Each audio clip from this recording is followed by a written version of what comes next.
Fidèles téléspectateurs, fidèles téléspectatrices, salut chers internautes, salut les amoureux de cette séquence bureau d'échange via votre chaîne BAP et télévision. BAP télévision au service de la nation, BAP télévision au service du peuple, BAP télévision au service de la quotidienne. Nous sommes encore là, chers internautes, fidèles téléspectateurs, question juste de vous rendre encore une fois la sincère par rapport à tout ce que vous avez eu le temps de faire, à tout ce que vous avez eu à faire comme manœuvre, de nous soutenir, bien sûr, à travers cette aventure qui est BAP et télévision. Et aujourd'hui, je suis redevable, moi, votre frère, votre serviteur, votre ami, votre petit frère, votre oncle, votre papa, Stanidas Balenda. Je suis là. Juste question de vous donner encore cette motivation là par rapport à cette séquence qui est bureau d'échange. Avant d'y aller, chers internautes, fidèles téléspectateurs, je prends comme ça le temps de vous montrer quelques produits. Donc nos produits bien sûr. Ici, nous avons le vin Mukomboso. Donc Mukomboso, comme banque Sabinoté, ils ont contenu donc comme banque Sabinoté, ils ont vin Mukomboso et salami na bana mboka bakongomani donc pas congolais et ils ont na 15% y alcool. Donc ils ont bien premièrement na ba union so o ma union so itali nzoto qui mobile dérangera bango et Mukomboso ils ont juste pour aimer comment on peut soulager bino yom tolela tout le temps mu Congo makolo point pas ici et puis qui mobile qui m'a kala et Mukomboso zawana pour aimer comment on peut kopesa yo solution na manyoso oyo bungisaki. Donc tant obungisi da ba donner na yo à travers Mukomboso ye akoya akopesa yo solution et vous allez bien makasi na ba onon bosombi ya moté bo mekara ko benga biso na ba numéro oyo eza juste ko s'afficher wana bokozwa Mukomboso na ba opé balinga masanga te mais bana balinga alcool te mais bana posa vraiment un traitement tozape na sans alcool. Donc au moins ça Mukomboso yango moko mais sans alcool. Yes ko a salami plus mingi na base ya gingembre. Bon, y a différence c'est ça. Il y a na base ya gingembre, il y a na base ya café. Donc il y a gingembre à dominer et puis il y a café mutu à dominer. Donc oui bi keso di au ligné aux angano kimia. Donc au mega mon bi au sakana bien. Rose voyer à la base de café mais sur au ligné vraiment nzoto kaka ezonga ndenge ezalaka. Donc rose voyer au lazana base comme ça gingembre et que ça la pena bien. Donc il y a la base de gingembre, il y a la base de café. Donc Mukomboso avec alcool, il sans alcool. Il oyo azali un peu et kaka sans alcool mais batie moi piment moké na batu oyo za bobo vraiment manque appétit. Donc rien de boy ko zoyer aza na piment plus café pour na soulagement na bino. Donc Mukomboso ezana bande gonyo so bwana posa nango bo mekaka ko benga biso ba numéro tout ezana to ko meka ko solo la et puis to pesa bino adresse na biso to ya to livrer bino soit boye eska to kozala to pesa bino marchandise na bino Mukomboso. Chers internautes, fidèles téléspectateurs, on va maintenant entrer dans le vif d'ici. Je l'ai vu ici comme vous savez gouverneur grâce à Bilolo, le gouverneur du Congo central parce que je suis d'abord né Congo. Et il faut taper ma sola province Tangaï avant Nakoma na makambo mususu. Donc gouverneur grâce Bilolo au boye biazala qui interpellé na justice congolaise ndenge boyebi. Avant c'était un peu compliqué au kendete est-ce qu'azali azate est-ce que akenda ki azonga ki et lelo notre gouverneur grâce Bilolo à cause de la bongo devant ba juge ba yokaye. Donc ba yokaye par rapport à l'accusation sur basala qui contrayé et ce qui est bien ba kopé c'est une colonne za na justice aya comme ça la moyen de défense naé amekamo moké ko talisa bazuzu ma union so baloba qui so réserve lukuta comme ça bazuzu bango moko ba juger par rapport il y a ba moyen de défense oya koyana et par après ba koye ba soki azana raison ba kozo misenda ko so azana tort to yebi ndenge za ba koye ko simba et puis total ndenge kenda. Mais là on y to remarquer na province Congo central. Province Congo central est vaste. Et ça juste na 2 heures doit na 1 heure ya Kinshasa pour ils appellent la province où est Kangami. Donc ils a deux provinces où ils a près la capitale Kinshasa, ils a province ya Congo central, la province à Kwilu. Et mais tu remarqué, moi, que la province, il y a un monde moins pauvre. Je vais m'expliquer, chers internautes, fidèles téléspectateurs. La province, oui, quand même, il y a Kinshasa, bah, vivra vraiment dans ma union sur l'État Kinshasa. Donc, si on a eu le bango bongo, bah, vivre dans bango, mais oh, nous, sur l'État Kinshasa, bah, vivra vraiment dans ma État Kinshasa. Dans le sens, quelque part, bah, ça un peu freiné par rapport à la mauvaise gestion oyo bakonzi bakambaka yango wana eza ya liboso ya mibale baza mpe mal géré par rapport ya mitema mabe oyo ezalaka na badirigeant na yango tant toloba badirigeant na yango toomona kaka bagouverneur te eza mpe na banotable eza mpe na badéputé provinciaux oyo bakambaka yango eza mpe na bachef ya baadministration mosusu oyo baza plus mingi mpona baintérêt personnel ole bazala na baintérêt général ndenge ezalaka na bamboka mosusu oyo tomonaka e lelo tomeki mwa moke kozwa ka ya Grâce Bilolo étant que gouverneur de la province ya Congo central akutani na bakwaka ebele donc soki natali fonctionnement na ye nazomona yango eza un peu similaire na ndenge gouverneur Atuma Tubwana akutanaki nango gouverneur Atuma Tubwana akutani na mai nyonso oyo ezalaki nkokoso na nzela na ye asala boyeboye te alongwe azongi alongwe et finalement akoyaki basalaki baélection oyo kibanda bazwaki yango ayebaki kokoma gouverneur mais ezalaki vraiment na impact mingi te mpo Gibando ayaki koya azalaki vraiment la maîtrise de la province makasi te asalaki koyi kosala mais et puis ça qui est vraiment ndingisa te to courage te to accepter ya kosala lisusu deuxième mandat na ye ndenge constitution esengaka donc na mandat moko akoyaki nde ayebaki kotika ebonga na gouverneur actuel gouverneur Grâce Bilolo mais tout ça pour mekamouke ko interpeller ba kamignon soko ba dirigeaka Congo central et entre autres ba députés provinciaux entre autres pe ba notable mususu po baza pe na mot à dire ndoyoka ba voice moko izo kotambola mikolo oyo na réseaux sociaux tozomona député moko azomeka mwa mke kopusa makanisi bango ete bafundi Grâce Bilolo ezalaki moko o ya notable o ya solaka bien na chef de l'état et ndameka kofunda Grâce Bilolo concernant gestion ya province moi je dis oui ya koloba bongo eza bien mais quelque part aussi eza un peu compliqué pour ba nyonso oyo bagéraka la province soki mbeba ezali to mwa kwaka ezali toki kovanda na se ya nzete na ebonga bien sûr tomeka mwa moke koyeba nini oyo ekoleka nini oyo ekosimba te mais contrairement na biso na province ya Congo central on dirait moto nyonso akomi koenvier kozala gouverneur on dirait moto nyonso akomi koenvier kozala kodiriger province yango et lelo conséquence tout le monde na province ekotika la nsima vous imaginez que kolonga bana Kinshasa tikokoma na mwanda tozaka na nzela moko nzela moko ezaka molili oui kolonga Kinshasa ko matina mwanda tozaka na nzela moko nzela moko ezaka molili moko pas possible donc excusez-moi pour la lumière hein? Donc vous comprenez que tozo meka mo mbe ko matia lumière pour et ça la biso bien donc kolonga bana Congo central ko mati pendant début à Congo central na au revoir Kinshasa au côté na bien na au revoir Congo central au mati na mwanda ezaka na nzela moko ali comme retour nzela yango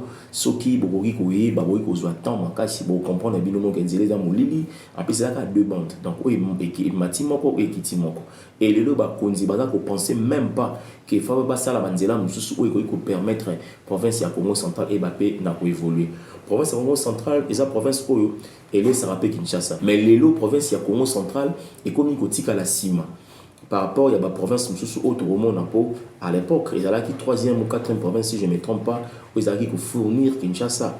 Dans la sur Italie, sur Italie, mais les lots contenus à haine, keto, bangomo, balubara.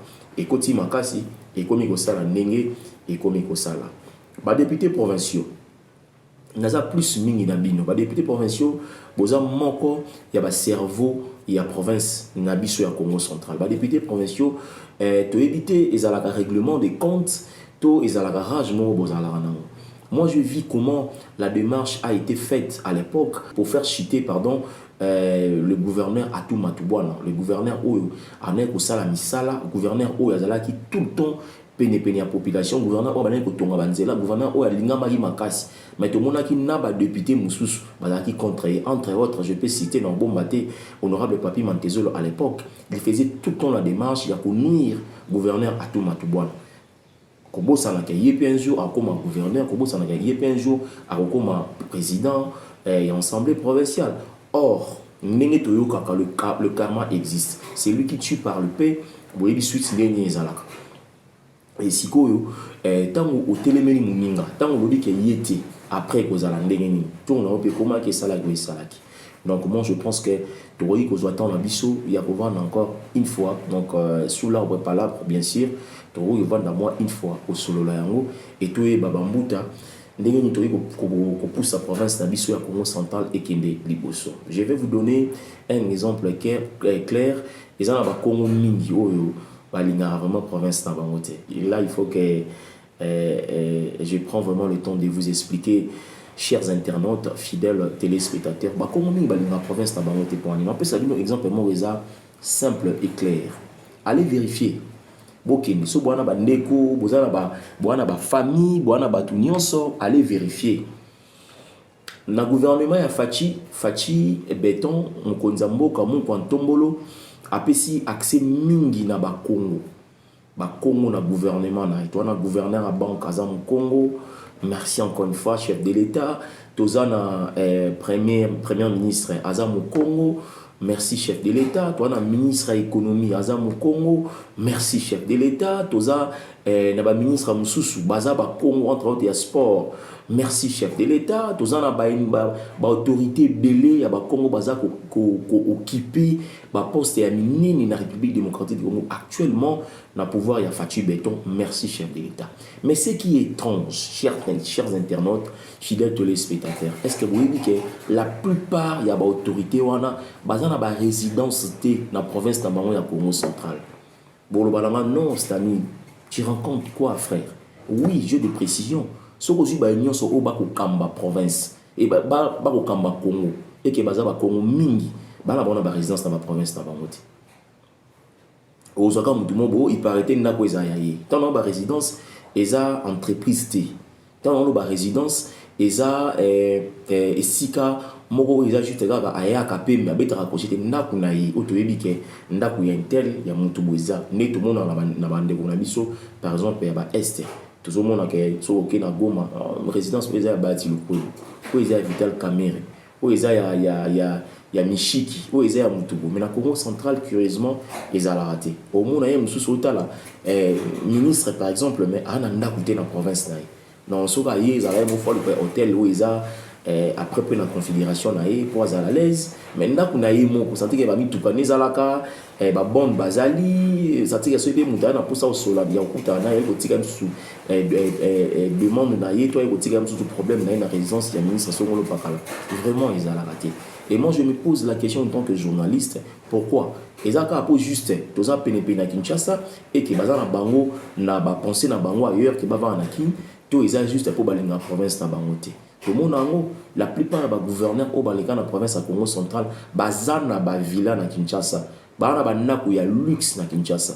Mais na Congo central au monde, eza bakara, oyo baka na Matadi, même sous naku na Kimpese zati. Or, ce gouverneur a 8 ans, ya kotonga naku par exemple na Kimpese.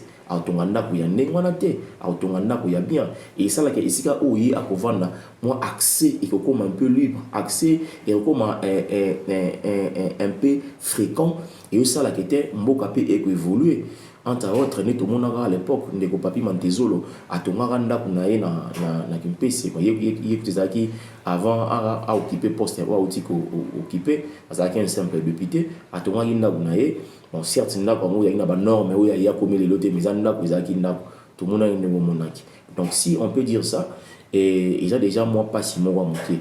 Et on peut quand même faire l'exception. Il y a le gouverneur, ex-gouverneur Atou Matouboana. Il y a au moins, là, il faut qu'on se le dise. Il y a au moins, on a Manzangongu.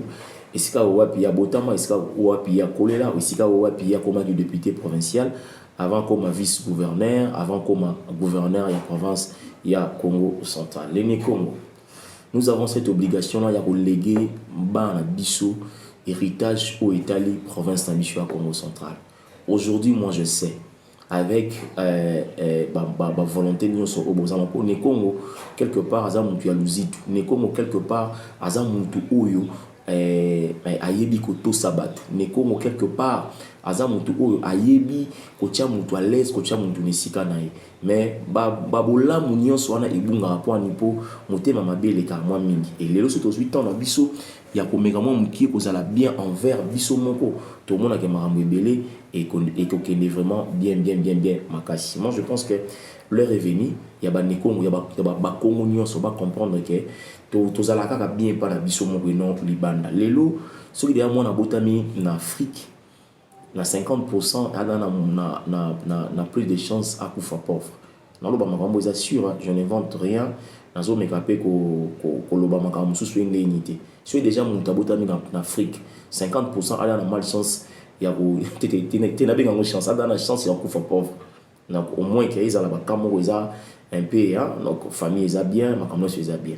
Et si que dans la province ya Congo central, soit moi na botami na Manzangungu, abotami na Kisantu, abotami na Kimpese, abotami na Mwanda, abotami na Matadi, abotami na Boma, abotami na Kasangulu.